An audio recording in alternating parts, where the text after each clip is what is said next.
মনে করি যে ওয়ার্ল্ড কাপে যেরকম চিন্তা করবে ন্যাশনাল টিম, আমার ওই চিন্তাটাই জিম্বাবুয়ে সিরিজে থাকা উচিত। মানে একটা কন্টিনিউশন থাকা উচিত। আপনি যদি এখন নৌকাকে যদি বিজয়কে নেয় বা নাইমকেই নেয়, তাহলে সেটা ওয়ার্ল্ড কাপে ওদের ক্যারি করা উচিত আমি মনে করি। আর যদি না নেয় তাহলে ওইভাবে ক্যারি করে আমাদের যে ছেলেটা ওয়ার্ল্ড কাপ খেলবে ওর জন্য আবার ডিফিকাল্ট হবে না। আমরা যত ম্যাচ খেলবে এক্সপিরিয়েন্স বা কনফিডেন্ট বিল্ড আপ হবে।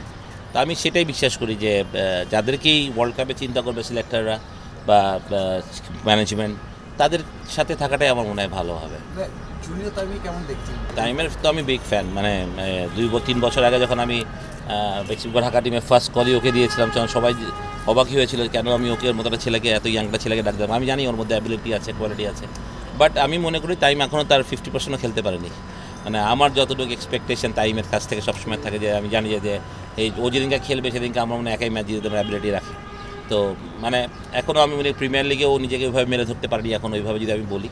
2-1 ইনিংস খুব ভালো ছিল, বাট তারপরে ওর থেকে যেটা আমি বলি যে আমার যেটা এক্সপেকটেশন সেইভাবে আমি এখনও টাইমকে দেখিনি। বাট আমি স্টিল বিলিভ করি যে টাইম আমাদের পাইপ টেনের সবচেয়ে স্ট্রং প্লেয়ার, মানে অ্যাজ এ ওপেনিং স্লটে।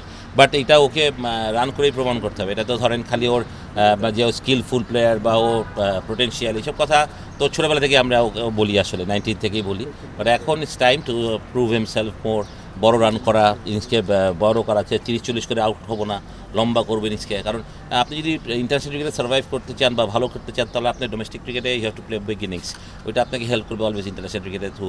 মানে একটা 40-50 অ্যাভারেজে ব্যাটিং করার জন্য। তো এখন আর 40-50 অ্যাভারেজ যদি টপাররা ব্যাটিং না করে ইন্টারন্যাশনাল, তাহলে যে কোনো টিমের জন্য ডিফিকাল্ট হয়ে যাবে সত্যি কথা বলতে গেলে। এই কথাটাই বললাম যে যাদেরকে আমার বিশ্বাস থাকবে, যারা আমাকে ওয়ার্ল্ড কাপে খেলবে, যাকে সিলেক্টররা কিংবা কোচ ম্যানেজমেন্ট, অধিনায়ক বিশ্বাস করবে, তাদেরকেই আসলে জিম্বাবুয়ে সিরিজ থেকে শুরু করা উচিত।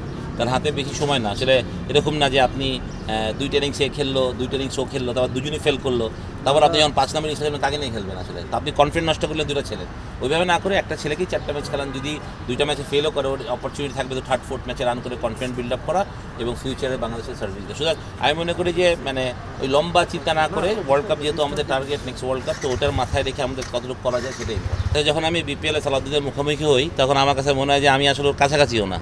মানে এটা তো আসলে কোচরা তো একটা টিমের উপরে ডিপেন্ড করে না।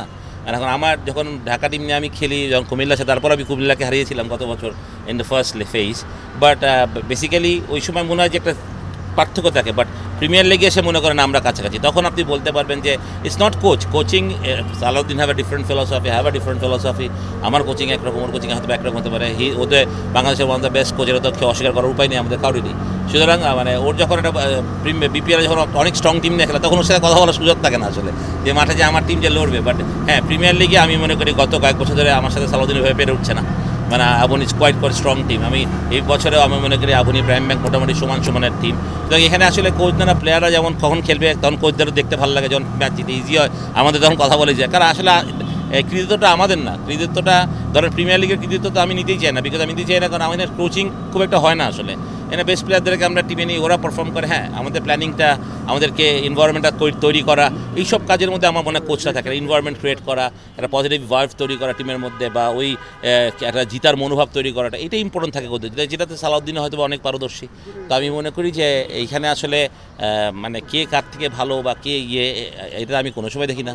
আমি অলওয়েজ সালাউদ্দিনের কোচিংকে অনেক রেসপেক্ট করি, অ্যান্ড রেসপেক্ট ইস প্লেয়ারদের সাথে যে রিলেশন বা ওর যে ডেভেলপ করে, আমারও সেই জিনিসগুলো আমার হয়তো বা ওর মতো ভালো না হলেও কাছাকাছি আসি আর কি আমি। বাট হ্যাঁ, প্রিমিয়ার লিগে আসলে তখন একটা চ্যালেঞ্জ থাকে যে যেহেতু ও একটা ভালো দল নিয়ে খেলে, আমি একটা ভালো দল নিয়ে খেলি, তখন ইটস মাচ ইজিয়ার। বাট বিপিএলে সেটা হয় না, কারণ আমি যখনই কাজ করি, যে কোনো একসময় ঢাকা বেক্সিমকো ছিল, যখন আমি বেক্সিমকো টিম নিয়ে খেলতাম, তখন my team was very strong. তখন যখন হেরেছি তখন খারাপ লেগেছে, বাট এখন বিপিএলে হারলে অত খারাপ লাগার আছে, কুমিল্লার কাছে হারলে স্পেশালি। মানে মুশফিক ছাড়াও যে ওরা কম স্ট্রং ছিল তা না, মুশফিক তো একটা বাড়তি এক্সপিরিয়েন্স যোগ করা টিমের মধ্যে, সেটাই তো আমারও সেরকম ফিরেছে। মানে আমি বলতে চাচ্ছি না যে কে স্ট্রং, মানে এটা মাঠে খেলা, মাঠে যে দল কালকে ভালো খেলবে, যে নার্ভটা ঠিক রাখতে পারবে, সেই দলই জিতবে। ইনফ্যাক্ট তো 2টা দলই প্রায় অনেক সমান শক্তিশালী আছে, ওদেরও যেমন ভালো প্লেয়ার্স আছে, আমাদেরও ভালো প্লেয়ার। মানে আমার তো বলতে গেলে অলমোস্ট ন্যাশনাল টিমের প্লেয়াররাই সব খেলবে। সুতরাং মানে আমি যারা প্রথমেই বলেছিলাম এই লিগ শুরু করার আগে ইন্টারভিউতে, যে আমি এই টিম নিয়ে হারি তো আমার ওই দিকে কষ্ট হবে আসলে। তা আমার মনে হয় না যে মানে আমরা যথেষ্ট শক্তিশালী, but end of the day it's a game of cricket. ভালো না খেললে আমাদের হারতে হবে, সেটাই সবচেয়ে বড় কথা। বাট যেটা হয় যে আপনি শুরুতে একটা সবসময় ছোটো টিমের কাছে হারতাম, তো সেইটা আমি অনেক কনসার্ন ছিলাম এই বছর। তো মাশাআল্লাহ আমরা কোনো ছোটো টিমের সাথে ওইভাবে আমাদের পথের সম্মুখে পা কাটে নেই, দ্যাটস ভেরি ইম্পর্টেন্ট। তো বড় দলের সাথে তো হাড্ডাডি লড়া হবে, সে বেস্ট টিম উইন, সেটাই হবে যে ভালো খেলবে। তো আই হোপ যে আমরা আমাদের কালকে আরেকটা সেরা দিন উপহার দেবো ইনশাল্লাহ।